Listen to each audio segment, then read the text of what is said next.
अस्सलाम वालेकुम। उम्मीद है कि आप सब खैरियत से होंगे। अल्हम्दुलिल्लाह मैं भी ठीक हूँ। आज मैं आपको बताऊंगी कि किन किन औरतों से ना निकाह करना हराम है। अल्लाह सुब्हाना ताला ने ना सूरह निसा की आयत नंबर 23 में बताया है कि एक आदमी को ना इन औरतों से ना निकाह करना हराम है, यानी ये औरतें इसके लिए हराम है। बिस्मिल्लाहिर्रहमानिर्रहीम। हुर्रिमत अलैकुम उम्महातुकुम व बनातुकुम व अखवातुकुम व अम्मातुकुम व खालातुकुम व बनातुल अखी व बनातुल उख्ती व उम्महातुकुम अल्लती अर्ज़अनकुम व अखवातुकुम मिनर रज़अती व उम्महातु निसाइकुम व रबाइबुकुम अल्लती फ़ी हुजूरिकुम मिनन निसाइकुम अल्लती दखलतुम बिहिन। हराम की गई तुम पर तुम्हारी माएँ और तुम्हारी बेटियाँ और तुम्हारी बहनें और तुम्हारी फूफियाँ और तुम्हारी खालाएँ और तुम्हारे भाई की बेटी यानी भतीजी और तुम्हारी बहन की बेटी यानी भांजी और तुम्हारी माएँ जिन्होंने तुम्हें दूध पिलाया यानी दूध शरीक माएँ और तुम्हारी दूध शरीक बहनें और तुम्हारी बीवियों की माएँ और वो लड़कियां जो तुम्हारी परवरिश में है, तुम्हारी औरतों से जिनसे तुमने ना दुखुल किया। फ़इल्लम तकूनु दखलतुम बिहिन्ना फ़ला जुनाह अलैकुम, फिर अगर नहीं तुमने दुखुल किया उनसे तो नहीं गुनाह तुम पर। वहलाइलु अबनाइकुमुल्लज़ीना मिन अस्लाबिकुम व अन तजमअू बैनल उख्तैनि इल्ला मा क़द सलफ़ इन्नल्लाह काना गफ़ूरर रहीमा, और तुम्हारे बेटों की बीवियाँ यानी बहुएं जो तुम्हारी पुश्त से है, और कि तुम जमा करो 2 बहनें मगर जो गुज़र चुकी है, बेशक अल्लाह बख्शने वाला रहम करने वाला है। यानी इसमें ये बताया गया है कौन कौन औरतें जो है ना वो हराम की गई एक आदमी के लिए।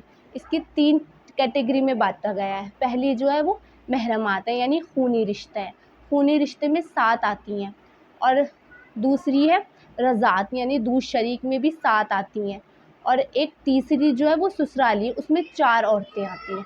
तो सबसे पहले इसमें ना खूनी रिश्ते का बताया गया, यानी पहले माँ बताई गई यानी माँ से निकाह करना हराम है।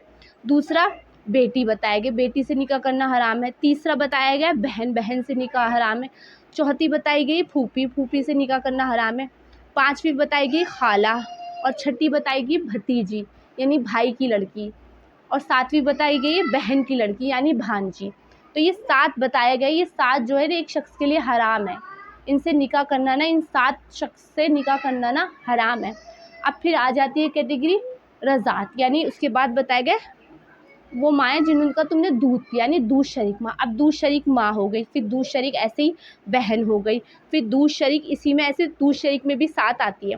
पहले तो दूध शरीक माँ हो गई, दूसरी दूध शरीक बेटी हो गई, तीसरी दूध शरीक बहन हो गई, चौथी दूध शरीक फूफी हो जाएगी, 5वीं दूध शरीक खाला हो जाएगी, 6ठी दूध शरीक जो भतीजी होगी ना, भाई होगा तो दूध शरीक उसकी बेटी भी वो हराम रहेगी। ऐसी दूध शरीक जो बहन होगी ना उसकी बेटी भी उसके लिए हराम रहेगी। ऐसे ही दूध शरीक के 4 होते हैं और 7 कैटेगरी में है, 7 है। और उसके बाद आ जाता है ससुराली। ससुराली में 4 बताए गए हैं। पहले तो बताया गया है इसमें सास यानी तुम्हारी औरतों की माँ यानी तुम्हारी सास है, उससे भी निकाह करना हराम है। फिर एक बताएगा तुम्हारी बीवियाँ, जैसे कोई शख्स है उसके ना उसने किसी औरत से निकाह किया है, तो वो औरत जो है ना उस औरत के पहले खाविंद यानी पहले शौहर की एक लड़की आई है, तो वो लड़की भी ना जब निकाह करने के बाद उससे दुखुल कर लिया, निकाह हो गया, उसके बाद वो लड़की भी उसके लिए हराम हो गई, यानी उस आदमी के लिए वो लड़की हराम हो गई है कि वो है तो दूसरे खाविंद की, लेकिन अब वो उसका बाप बन गया है क्योंकि उसकी माँ से उसने निकाह कर लिया ना, तो वो उसके लिए ना हराम होगी। 2 ये होगी। और तीसरा हो गया तुम्हारी बहुएं यानी बेटे जो तुम्हारी पुश्त से सगे बेटे हैं ना, वो तुम्हारी बहुएं जो है ना उनसे भी निकाह करना हराम है, क्योंकि तुम्हारे वो सगे बेटा है ना, तो उससे भी निकाह करना हराम है, वो भी तुम्हारी बेटियां जैसी है। और फिर चौथी आ जाती है कि इसमें बताएगा चौथी कि 2 बहनें एक साथ जमा नहीं हो सकती, यानी किसी शख्स के निकाह में ना 2 बहनें एक साथ नहीं आ सकती। हाँ, एक बहन मर गई है तो दूसरी, यही बताया माँ कद सलफ, मतलब जो गुजर गई, यानी एक बहन मर गई है तो दूसरी बहन से निकाह कर सकते, एक साथ निकाह नहीं कर सकते, यानी 2 बहनें ना एक साथ घर में जमा नहीं कर सकते।